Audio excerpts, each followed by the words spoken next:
नमस्कार. हळद रुसली कुंकू हसलं ह्या मालिकेत आपण आत्तापर्यंत पाहिलं.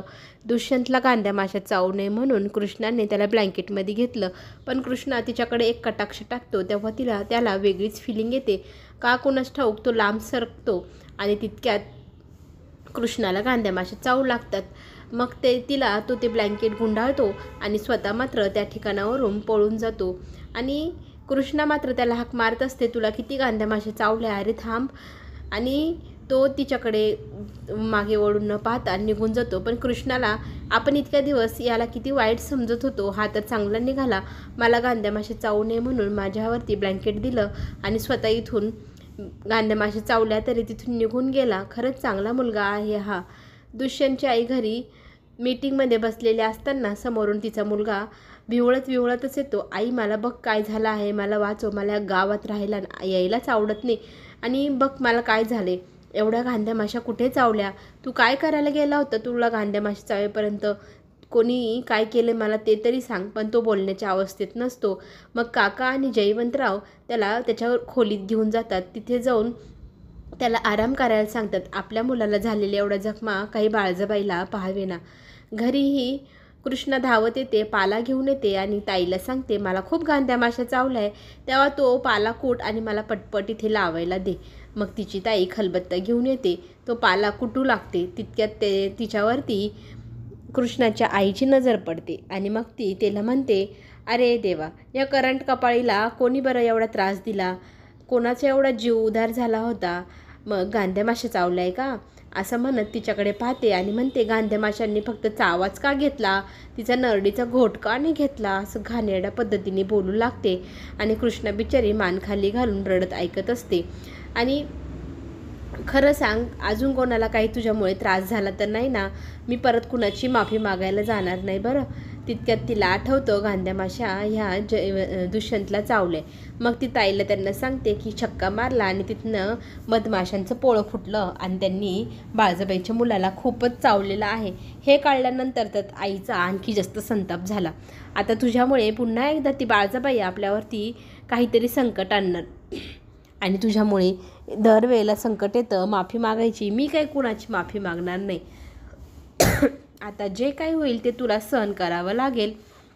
बाळजाबाईचा तिच्या मुलावर किती जीव आहे हे सगळ्यांनाच माहिती आहे आणि तिच्या मुलाला एवढ्या कांद्या माश्या चावल्या म्हटल्यानंतर ती एखाद्याचा जीवही घ्यायला मागे पुढे पाहणार नाही.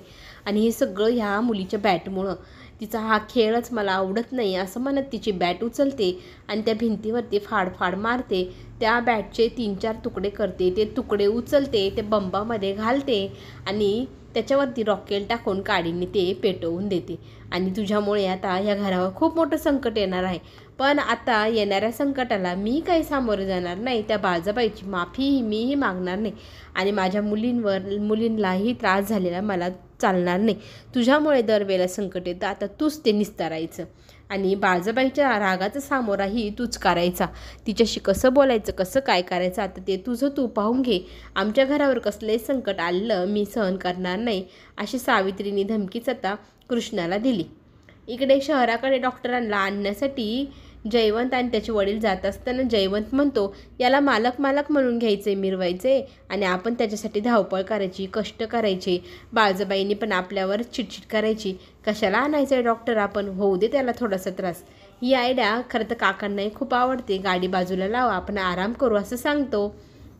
इकडे कृष्णाला स्वाती छान प्रकारे लेप लावून देते. तिच्या अंगाची होणारी लाई शांत होते, तिला जरा बरं वाटू लागतं आणि ती म्हणते, बघ ना मलाच इतका त्रास होते, मी गावाकडे राहते, आता हा दुष्यंत शहराकडे राहणारा, त्याला कधीच असा त्रास सहन करावा लागलेला नाही आणि त्याला जर आग सहन नाही झाली तर बिचारा, त्यालाही आपण हा लेप द्यायला हवा. मग स्वाती म्हणते, तुझ्या डोक्यात पाणी झाले का, त्या बाळजाबाईच्या रागाचा सामोरा करणार कोण, तिच्यासमोर जाणार तरी कोण. आणि कृष्णा म्हणते, नाही गं, तो खूप चांगला माणूस आहे, मी त्याला मदत करेल, मी स्वतः जाईल हा लेप घेऊन. इकडे आपल्या मुलाच्या होणाऱ्या अंगाची लाई काही बाळजाबाईला पाहावे ना.